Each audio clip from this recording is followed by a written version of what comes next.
Bienvenue dans l'œil de l'expert, le podcast de Tel Quel qui décrypte les faits marquants de l'actualité nationale et internationale. À l'horizon 2026, le Maroc se prépare à un nouveau rendez-vous électoral majeur, mais les Marocains, et en particulier les jeunes, seront-ils au rendez-vous? Alors que la défiance envers l'offre politique grandit et que l'abstention est devenue la norme dans les grandes villes, la participation politique s'impose comme un enjeu central pour la vitalité démocratique du Maroc. D'ailleurs, la réforme électorale pourrait-elle faire bouger les lignes? On pose cette question et beaucoup d'autres à notre invité, David Guery. Bonjour. Bonjour, Bouchra. Merci d'avoir accepté notre invitation, David Guery. Je rappelle que vous êtes géographe, chercheur attaché à l'Université de la Sorbonne et au Centre Jacques Berck, spécialisé en géographie politique et participation électorale au Maroc. Et puis, on rappellera aussi que vous êtes membre de TAFRA. Alors, un état des lieux pour commencer, si vous le permettez, David Guery. On va revenir sur le taux de participation au triple scrutin de 2021 qui avait, on s'en souvient, franchi le cap des 50%, marquant ainsi une hausse de 8 points, il me semble, par rapport au précédent scrutin. On rappellera d'ailleurs que c'était aussi le taux le plus élevé depuis 2002. Au regard de la conjoncture actuelle et puis surtout de l'état du débat politique, est-ce qu'on peut espérer, David Guery, une évolution significative pour les prochaines élections? Effectivement, comme vous le rappeliez, Bouchra, c'était une élection exceptionnelle puisque nous avions en fait 3 élections qui étaient organisées le même jour, les élections communales, les élections régionales et les élections législatives. Et donc, cette ambition qui était d'avoir une triple élection s'est traduite par un record de participation, mais sur lequel il faut avoir une attention particulière. La première chose, c'est que lorsqu'on parle de taux de participation, on est seulement sur les inscrits. Or, le taux d'inscription au Maroc est de seulement 60%. Donc, à partir de là, nous avions un taux de participation réel qui était à peine de 25 à 30%. La deuxième chose, c'est qu'on avait une campagne électorale qui était partie extrêmement tôt, avec une mobilisation très précoce du RNI autour de Aziz Arnouch, qui, dès 2017, s'était engagé à préparer ce scrutin en mobilisant des réseaux avant tout professionnels et locaux pour avoir une participation très forte aux élections communales, sachant que les candidats aux élections communales étaient chapeautés par un candidat aux élections législatives. Et c'est au niveau local que la campagne s'est faite, et surtout, elle s'est faite dans les campagnes. Parce que lorsqu'on regarde les taux d'inscription et les taux de participation, il y a une divergence extrêmement élevée entre des campagnes qui se sont fortement mobilisées et des communes urbaines qui, en revanche, se sont fortement abstenues. Et le RNI d'ailleurs qui avait largement profité d'un vote rural. On reviendra dans quelques instants, si vous le permettez, David Guery, sur les distinctions entre le vote rural et le vote urbain. Mais pardonnez-moi, je vous ai coupé, vous vouliez poursuivre un petit peu sur quelle architecture pour ce vote en perspective de 2026 ? Je vous en prie. Exactement. Et en fait, ce qui s'est produit, c'est que la très forte mobilisation du RNI a amené à une très forte mobilisation en retour du PAM et de l'Istiklal, qui ont eux aussi connu des records de suffrages, puisque si le RNI a eu 2 millions de suffrages, le PAM en a eu 1,4 million et l'Istiklal 1,2 million. Le grand perdant de ces élections a été le PJD, qui a été lourdement sanctionné pour sa gestion, qui a été jugée particulièrement décevante des grandes villes marocaines et qui a perdu donc près de 1,2 million d'électeurs. Ce qui va amener à une divergence territoriale très forte. Ce que nous devons considérer, c'est que nous n'aurons que des élections législatives en 2026. Par conséquent, il va être très difficile de remobiliser ces réseaux locaux parce que les électeurs qui ont voté pour les présidents de communes ou les présidents de régions, parce qu'ils ont des relations directes, ne seront pas prêts à se mobiliser avec seulement une élection législative. Et nous avons déjà connu ce phénomène entre les élections de 2015 et de 2016, où vous pouvez observer qu'entre 2015 et 2016, il y a une chute très forte de la participation, et tout particulièrement dans les grandes provinces à dominante rurale, comme Stade, Chefchaouen ou Chichaoua. On va revenir sur les particularités de ce vote, comment il pourrait se dessiner en perspective de 2026, et surtout le vote des femmes dont on dit qu'il a connu une certaine augmentation en 2021. Est-ce que cette augmentation va se maintenir en 2026? On y reviendra dans quelques instants. Mais j'aimerais d'abord, David Guery, ouvrir avec vous le chapitre des thèmes électoraux qui vont dominer pour ces législatives à venir. Comment pourrait se structurer le vote? Autour de quelles thématiques? Et évidemment, bien sûr, un mot sur la co-organisation du Mondial 2030. Est-ce qu'on peut parler, David Guery, d'un thème électoral comme les autres, ou est-ce que ça sera un marqueur essentiel de ce futur scrutin? Pour le futur scrutin, il va être dominé par la première question qui est celle du pouvoir d'achat. En fait, nous avons ici une situation avec une très forte accélération des divergences entre, d'un côté, les 20% des plus pauvres des ménages marocains qui se sont enrichis grâce, en fait, à la mise en place de l'aide sociale universelle. Et puis, nous avons 20% des ménages les plus riches qui ont aussi connu une croissance de leur pouvoir d'achat. En revanche, nous avons ce que l'on pourrait appeler la classe intermédiaire, qui représente 60% des Marocains, qui s'est finalement appauvrie du fait de l'inflation des produits alimentaires et de la stagnation de leur niveau de revenu. Donc cette question-là est centrale et on la voit qu'elle est au cœur de nombreuses mobilisations récurrentes avec des soutiens immédiats à des mouvements de lutte contre la vie chère. Le deuxième question qui est en arrière-plan est celle de l'emploi. On s'aperçoit que nous avons une énorme divergence des opportunités d'emploi qui se font sur le territoire national. En fait, le choix d'avoir le développement qui est tiré par des investissements directs à l'étranger, avec le développement de grandes zones industrielles, se traduit par une hyper-concentration des emplois de qualité dans quelques communes. Cette concentration est extrêmement forte et elle ne fait que s'accélérer du fait de l'installation de grandes entreprises tournées vers l'international ou de nouvelles zones agro-industrielles tournées vers l'export. Mais en revanche, le réchauffement climatique amène à un effondrement de l'emploi dans de nombreuses communes et tout particulièrement les communes rurales. Et donc là, on se retrouve avec une situation de stagnation du nombre d'emplois, voire d'une chute du taux d'emploi de la population marocaine. Ces deux questions-là sont véritablement les deux questions centrales qui amènent d'ailleurs à avoir une forte contestation du bilan du gouvernement actuel. Pardonnez-moi, je vous coupe très rapidement, David Guerry. On entend aussi souvent dans la bouche de plusieurs hauts responsables politiques, tiens, le futur gouvernement sera factuellement le gouvernement du mondial. Vous le dites vous-même, David Guerry, vous dites que cet événement n'est pas seulement une affaire sportive, mais aussi sectorielle. Le mondial va de toute manière dominer les politiques gouvernementales du prochain gouvernement. Du fait de l'ampleur des investissements à réaliser, de leur rapidité, elle va nécessiter une politique de coordination et cela a été tout de suite pris dans sa mesure par la création d'une fondation dédiée pour s'assurer qu'il y ait bien coordination de l'ensemble des secteurs nécessaires à l'organisation d'un mondial qui va devoir concerner à la fois une réforme très profonde du système de transport, parce que la première chose va être l'amélioration de l'ensemble des aéroports, mais aussi des voies d'accès, des trains. Donc là, on a véritablement, mais aussi de l'hébergement avec une politique, on va dire, extrêmement offensive d'investissement dans des infrastructures hôtelières. Mais la question qui est en train de se poser sur la question du mondial, c'est est-ce que ce mondial ne va pas participer d'un renforcement des inégalités territoriales? Parce que malheureusement, le mondial va avoir un effet de concentration des investissements dans les infrastructures autour de quelques villes, puisque nous n'avons que quelques stades qui vont être impliqués dans ce mondial. Et nous savons que généralement, en plus, vous n'allez pas avoir un effet forcément mécanique de diffusion de la fréquentation au-delà des grands lieux déjà attractifs. Et on le voit dans les résultats actuels du tourisme, on voit bien comment vous allez avoir des pôles touristiques au Maroc qui connaissent une très forte croissance, Marrakech, Agadir, Tanger, et en revanche, le reste du territoire national qui connaît une stagnation, voire une diminution des nuitées touristiques. Et on peut se demander si le mondial ne va pas accroître ses effets de focalisation sur quelques territoires. Et là, le débat politique est beaucoup plus, on va dire, divergent entre certains partis qui sont déjà en train de noter les effets des inégalités qui pourraient advenir. Alors vous l'avez bien dit, l'inflation, l'emploi, le pouvoir d'achat et aussi la co-organisation de ce mondial 2030, pas mal de thématiques qui préoccupent les Marocaines et les Marocains. Sur le terrain de l'actualité internationale, tiens, David Guerry, pensez-vous que le soutien à la cause palestinienne, largement exprimé dans la rue, pourrait aussi être un enjeu électoral? Alors le soutien à la cause palestinienne et la dénonciation des massacres terribles qu'il y a à Gaza est déjà un enjeu de mobilisation électorale.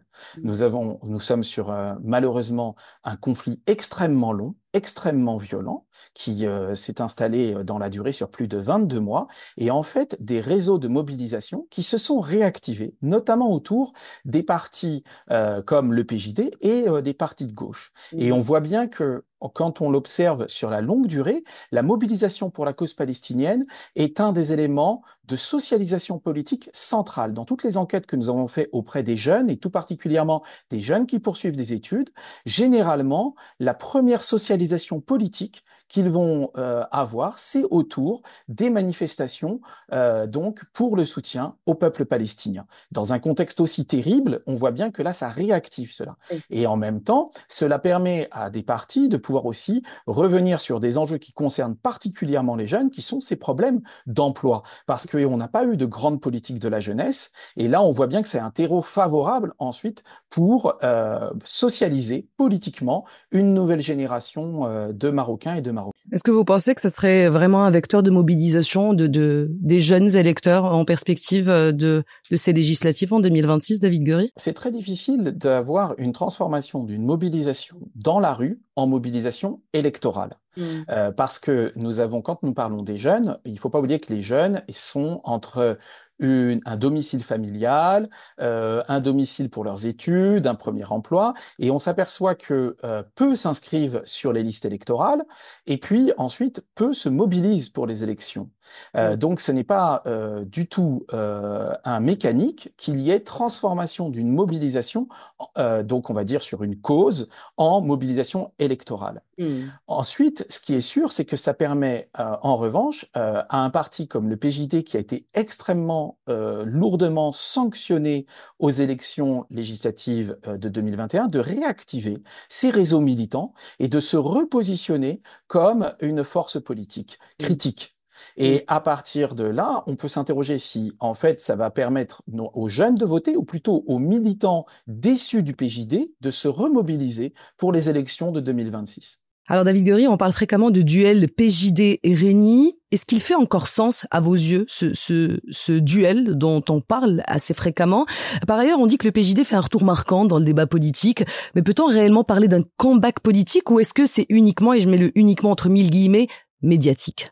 Ce qu'il faut comprendre, c'est que la construction d'un duel entre un parti et le PJD avait été en fait l'objectif au départ du PAM, qui s'était affirmé comme une alternative de mobilisation face au PJD et de mettre fin à une fragmentation du champ politique.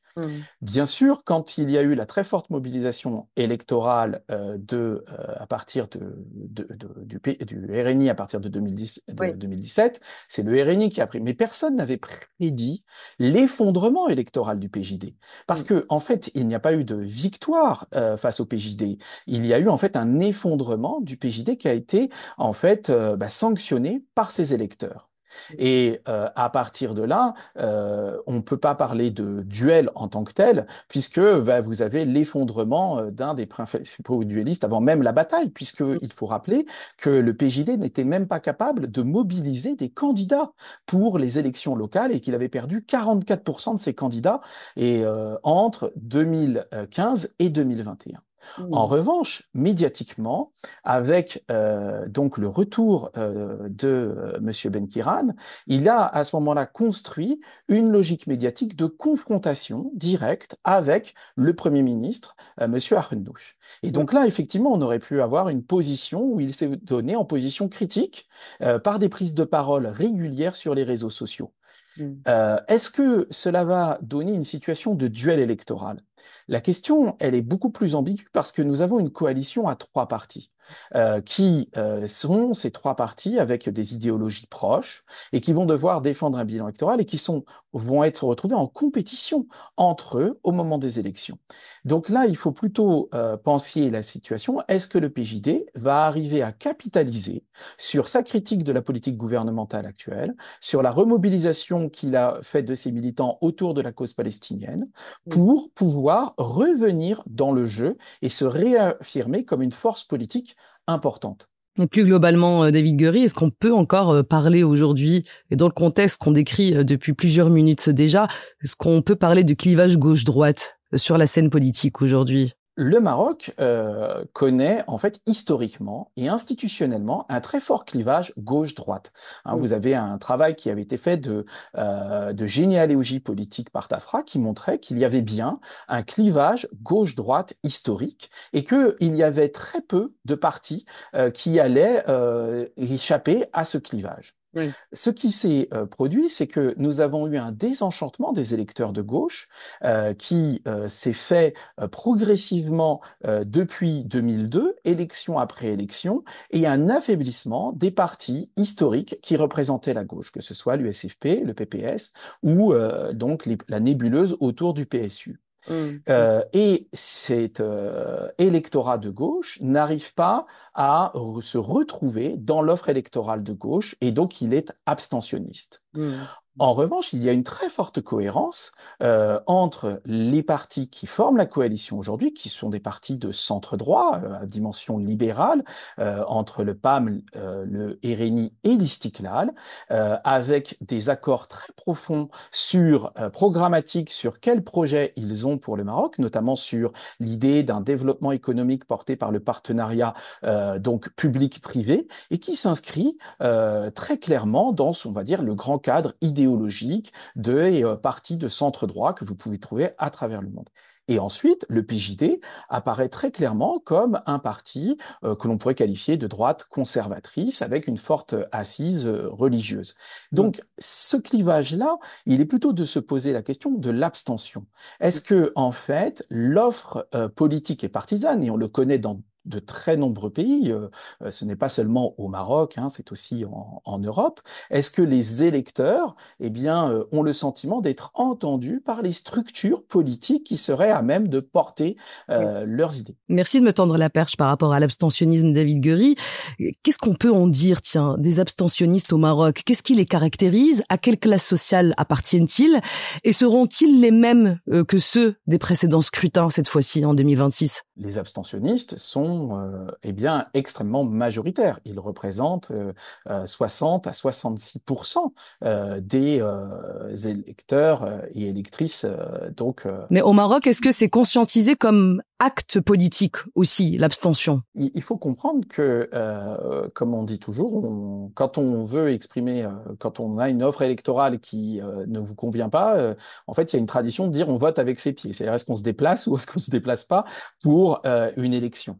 Oui. Et effectivement, c'est quelque chose qui est conscientisé, c'est-à-dire de dire je ne veux pas participer, je ne veux pas donner ma voix à un parti politique parce que il ne va pas respecter eh bien ses engagements. Et ça, c'est quelque chose de très fort que l'on va trouver, d'où le fait que vous allez avoir un électorat résiduel qui va se retrouver autour de transactions électorales, et c'est ce qui a fait la forte participation donc lors du précédent scrutin, où en fait ce sont des élus locaux qui allaient mobiliser des réseaux autour eh bien, de projets extrêmement concrets, de soutien à des associations, de développement territorial. Et là, on voit bien comment les électeurs urbains des grandes métropoles se sont retrouvés complètement en fait à l'écart de ce type de projet parce que eux, ce qu'ils attendent, ce sont des projets structurants qui amènent à répondre à leurs attentes. Et leurs attentes, en fait, ne peuvent pas être répondues, ne peuvent pas trouver de réponse dans une petite transaction électorale. Elles nécessitent une repensée complète eh bien, du système, que ce soit l'éducation, la formation professionnelle, l'accès à l'emploi, le fonctionnement des entreprises marocaines. Donc là, ce sont des questions extrêmement difficiles qui sont les questions principales qui vont traverser l'électorat urbain. L'enjeu aussi, c'est de se demander si cet abstentionnisme pourrait être résorbé grâce au numérique. On parle beaucoup de nouvelles technologies aujourd'hui. Tiens, il y a certains éditorialistes, David Guéry, que nous avons interrogé à tel quel et qui estiment que le numérique jouera un rôle encore plus crucial pour 2026 lors de ce futur scrutin. Oui, mais jusqu'à quel point? C'est la question aussi centrale, David Guéry. Est-ce qu'on peut dire que les campagnes digitales pourraient prendre le dessus sur le terrain? Pas du tout. En fait, nous avons mesuré, vous avez eu le RNI qui a été au cœur d'une campagne digitale extrêmement active, avec un ciblage extrêmement travaillé, notamment d'un électorat urbain.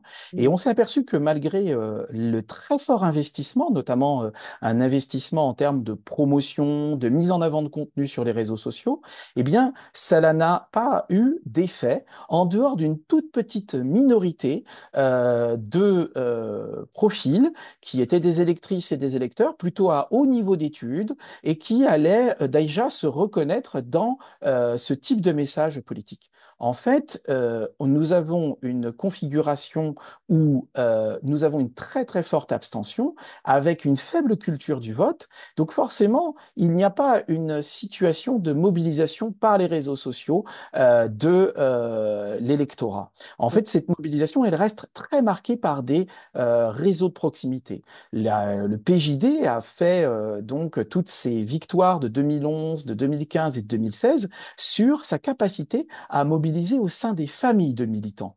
Et on s'apercevait que dans les enquêtes que, en fait, ce qui faisait la force du PJD, c'est d'avoir toujours un réseau de militants très actif, Mm. encore jeune, qui arrivait à convaincre ses proches, généralement les parents, les cousins, de voter encore pour le PJD. Ce que n'arrivaient pas à faire, en revanche, les autres partis, parce qu'ils étaient discrédités, et donc un militant istiklalien ou un militant USFP avait énormément de mal à convaincre ses proches en ville de voter pour le parti qu'il défendait.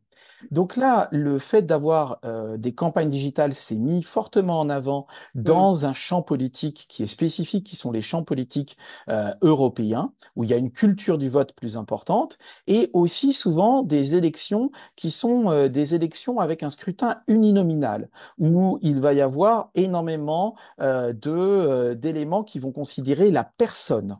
Mm. Alors que nous sommes dans une situation au Maroc où nous sommes en revanche dans un scrutin proportionnel où en fait on va s'exprimer non pas sur le nom d'un Premier ministre, mais sur une liste de candidats à la députation. Justement, vous me tendez la perche pour qu'on parle aussi de la loi électorale. Dans son dernier discours du trône, le souverain a appelé à l'élaboration et l'adoption d'un nouveau code général des élections avant la fin de cette année. Alors l'objectif, entre autres, c'est d'instaurer plus de modernisation, de transparence dans le processus électoral. Cette réforme, David Guery, est-ce qu'elle pourrait donner de nouvelles trajectoires à ce futur scrutin, d'après vous? La question est de savoir quelle va être l'ampleur de la réforme, puisque nous avons en fait eu la dernière grande réforme électorale qui est en 2002 et qui a été l'abandon du scrutin uninominal pour avoir un scrutin proportionnel au plus fort reste, Mm. et qui a structuré le champ politique marocain jusqu'à aujourd'hui, amenant en plus ensuite à des modifications plutôt à la marge concernant soit la liste des femmes et des jeunes, puis liste des femmes, puis les listes des femmes régionales, mais qui concernent qu'une partie du scrutin, et puis ensuite une réforme qui concernait le calcul assez technique du coefficient électoral qui ne se faisait plus sur le nombre de suffrages exprimés, mais sur le nombre d'inscrits, et qui empêchait en fait les situations hégémoniques en contexte d'abstention, puisque nous avions en fait dans les contextes urbains de très forte abstention, comme le PJD était le seul à pouvoir mobiliser, eh bien, il pouvait se retrouver avec une majorité des suffrages, donc exprimés, alors que cela concernait même pas 6% des électeurs potentiels de la circonscription. Donc là, il y a eu ces choix qui ont été faits. Maintenant, il va y avoir deux questions. On est sur sur des élections qui sont des élections législatives pour la Chambre des représentants. Et dans la question de la Chambre des représentants, il y a une question de représentation territoriale. Et cette représentativité territoriale est l'idée qu'on essaye d'avoir un nombre de députés par circonscription qui soit représentatif de la masse donc des électeurs potentiels. Ce qui pose question parce que au Maroc, il faut bien comprendre que vous avez des grandes villes où vivent des gens qui ne veulent pas être inscrits sur les listes électorales parce qu'ils préfèrent être inscrits dans leur village d'origine. Et vous vous apercevez, par exemple, qu'il y a une divergence démographique entre des communes rurales qui perdent de la population et des communes urbaines qui gagnent fortement de la population. Mais au moment du scrutin, vous vous apercevez qu'il y a une baisse du nombre de votes donc dans la ville et une augmentation dans la commune rurale. Parce qu'en fait, c'est là où il y a des enjeux, c'est là où beaucoup d'hommes, tout particulièrement marocains, se sentent attachés, où ils pensent qu'il y a un poids, où il y a des enjeux pour eux importants à continuer.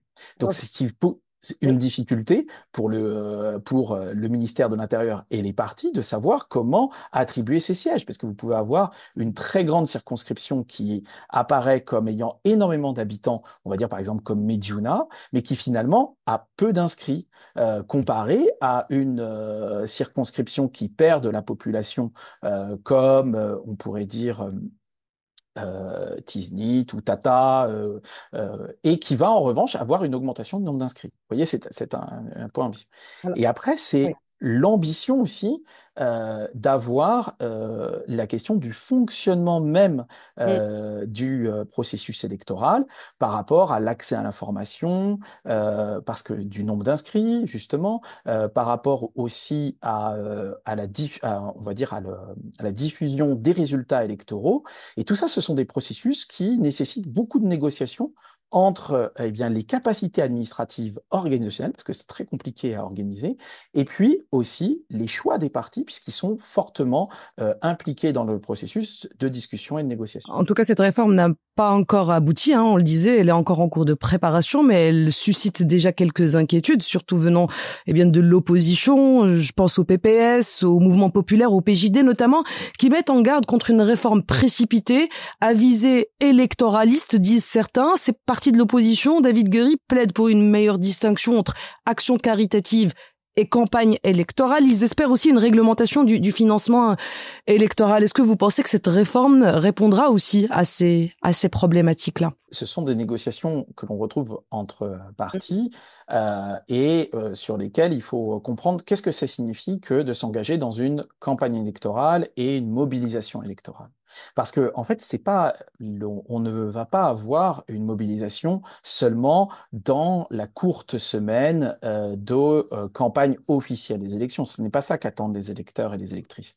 Les électeurs et les électrices, ils attendent aussi d'avoir quelque chose qui serait dans la durée. Et on a vu que aussi, s'il y a eu une aussi forte mobilisation en 2021, c'est parce que les partis ont préparé les élections lors des élections professionnelles, lors des élections syndicales, et qu'il y avait tout un travail sur la très longue durée qui avait commencé dès la fin 2020, début 2021, pour commencer à expliquer les programmes, mobiliser des réseaux et s'engager dessus. La question de poser sur la question caritative, en fait, ça a été souvent de se dire qu'il allait y avoir des situations d'achat de vote, qui a été très fortement marquée dans les années 2000, mais qui est une situation qui est devenue particulièrement marginale dans le contexte actuel. Parce que vous allez avoir des électeurs et des électrices qui vont considérer que c'est véritablement la pire chose que vous puissiez faire, et même des candidats et des candidates qui vont se refuser à ce type de pratique, de peur de discréditer en fait leur candidature. Donc là, il faut avoir un point qui est bien d'attention. Et puis, le point qui est souligné, c'est que l'on a vu l'émergence de candidats qui sont des entrepreneurs. Et en fait, comme vous n'avez pas d'organisation du financement du parti dans les partis politiques, vous allez avoir le recours à deux stratégies. Soit la stratégie, vous avez un réseau militant important, une démocratie interne du parti importante, ce qui n'est plus le cas pratiquement que du PJD, qui peut se permettre à ce moment-là de désigner son candidat et d'avoir des militants qui bénévolement vont mener campagne. Et puis, vous avez l'autre situation, c'est quand vous avez peu de militants, à ce moment-là, d'avoir en fait un candidat qui va prendre en charge les coûts de campagne et qui est généralement une figure entrepreneuriale et qui va s'appuyer sur des réseaux qui vont être des réseaux économiques, des réseaux professionnels, des réseaux associatifs. Et ça a été très clairement démontré par Mounia Benani-Shraibi comme un phénomène qui s'est accentué au fil des élections depuis 2002. Merci beaucoup David Guéry d'avoir répondu à mes questions. Merci beaucoup pour cette invitation. Je rappelle David Guéry que vous êtes géographe, chercheur rattaché à l'Université de la Sorbonne et au Centre Jacques Berck, spécialisé en géographie politique et participation électorale au Maroc. Et c'est la fin de ce numéro de l'E de l'Expert, le podcast de Tel Quel qui décrypte les faits marquants de l'actualité nationale et internationale. Merci à tous et à toutes de l'avoir suivi. Un clin d'œil également à l'équipe en régie, Adam Harshawi et Menal Zainabi. N'oubliez pas de vous abonner à telquel.ma et à bientôt pour le prochain numéro.